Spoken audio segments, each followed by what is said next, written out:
말씀의 제목은 영성훈련이란 네 번째 시간 이어가겠습니다. 하나님께서 이스라엘 민족에게 2차 계획은 광야에서 말씀에 순종하고 거룩하라입니다.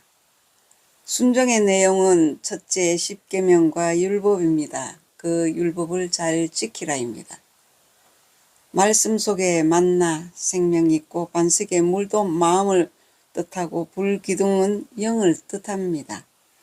법계 속에 만나가 있고 만나는 생명이죠. 말씀도 생명이고 만나도 법계도 만나이고 생명입니다. 돌판도 마음입니다.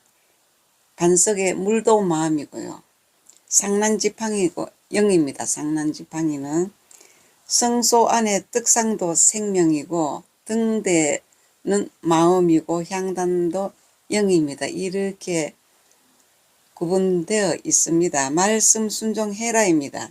그래서 첫째 생명, 마음, 영 이 세 가지를 지켜보면은 십계명과 율법을 잘 지키라인데 말씀 속에 만나도 생명이고 법계 속에 만나도 생명이고 성소 안에 떡상도 생명이고 이렇게 제가 설명을 해드렸습니다.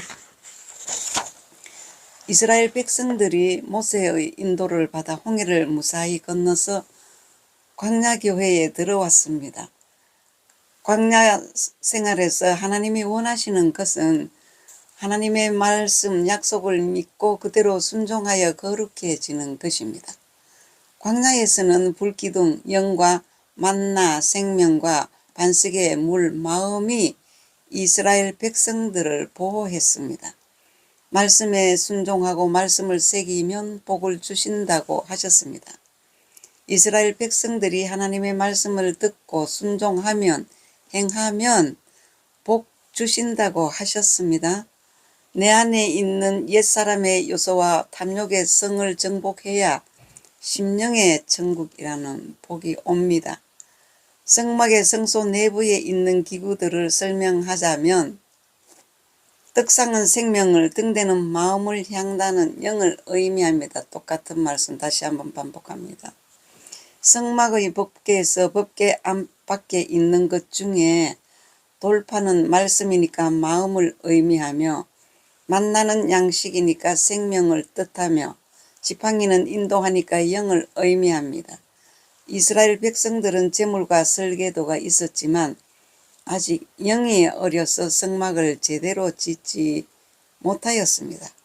가데스 바네아에서 성막 성전을 세웁니다. 하나님이 주신 법대로 출애굽한 지 1년 만에 성막을 낙성 봉헌하고 그 후 1년간에 걸쳐 레위기에 포함한 각종 율법 수요를 갖춘 때였습니다. 그리고 이제 약속의 땅을 향한 행군을 본격적으로 시작하려고 하는 때였습니다. 이스라엘 백성들이 성막을 세운 날부터 성막 위에 불기둥과 구름 기둥이 밤낮으로 나타났습니다. 이는 하나님의 영광의 임재를 상징하는 뜻입니다. 백성들이 광야를 지날 때 행군과 정지를 지시하는 정표가 되었습니다. 민수기 10장은 시내산에서 가데스 바네아로 행진할 때입니다. 가데스 바네아에서부터 제3차 계획이 시작되었습니다. 계획의 핵심은 영의 훈련을 잘 받아 영이 성장하는 것입니다. 3차입니다.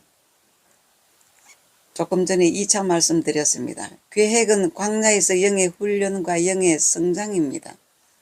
하나님은 39년 동안 이스라엘 백성을 광야에서 구름기둥 불기둥으로 보호하시며 인도하셨습니다.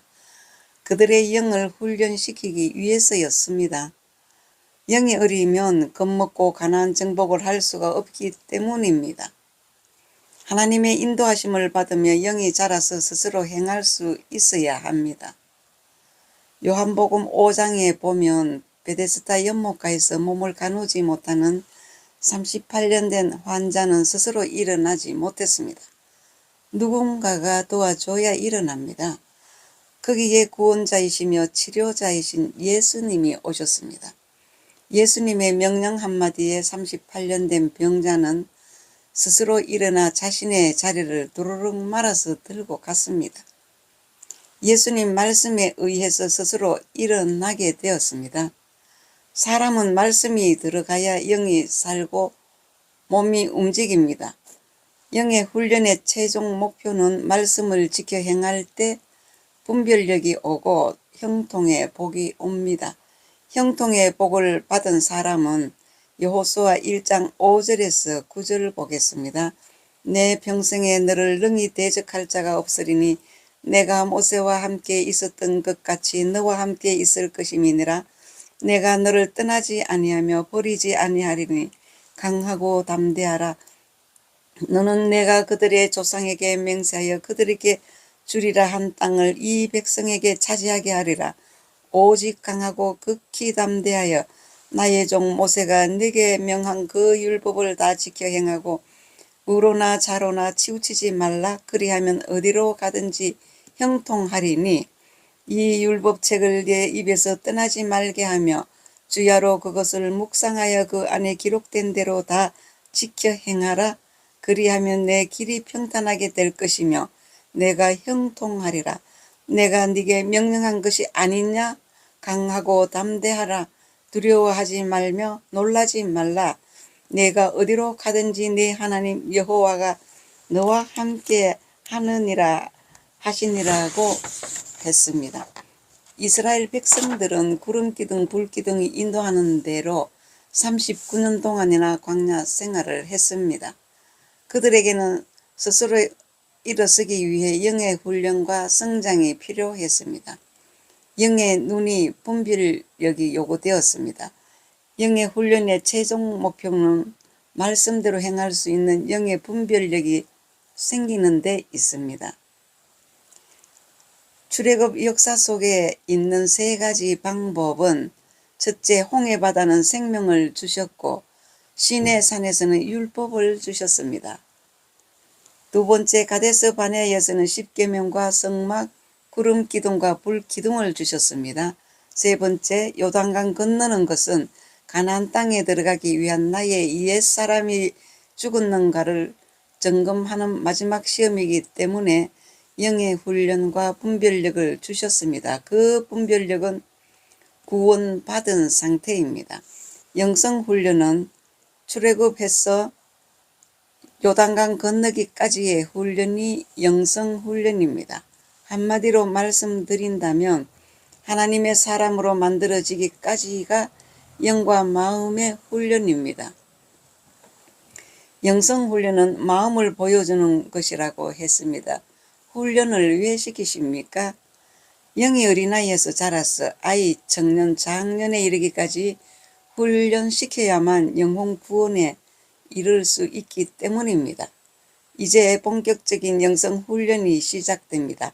1차, 2차, 3차 계획의 핵심은 영의 훈련과 영의 성장입니다.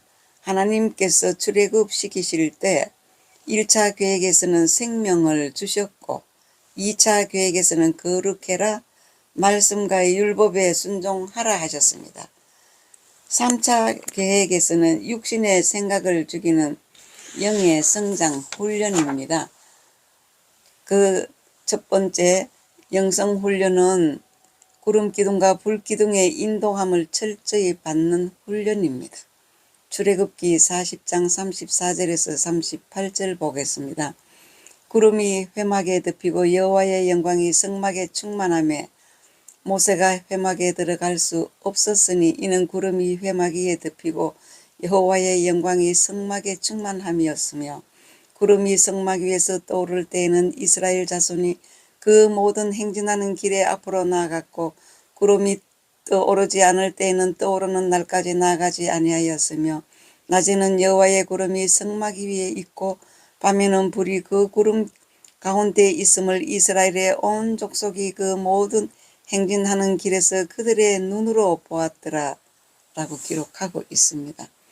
구름 기둥과 불 기둥은 하나님께서 이스라엘 백성들을 광야에서부터 가나안까지 들어가는 길을 인도하시는 것입니다. 백성들이 말 잘 들으면 빨리 가고 말 잘 안 들으면 몇 달도 가지 않고 쉽니다. 멈추는 것이 매의 역할입니다.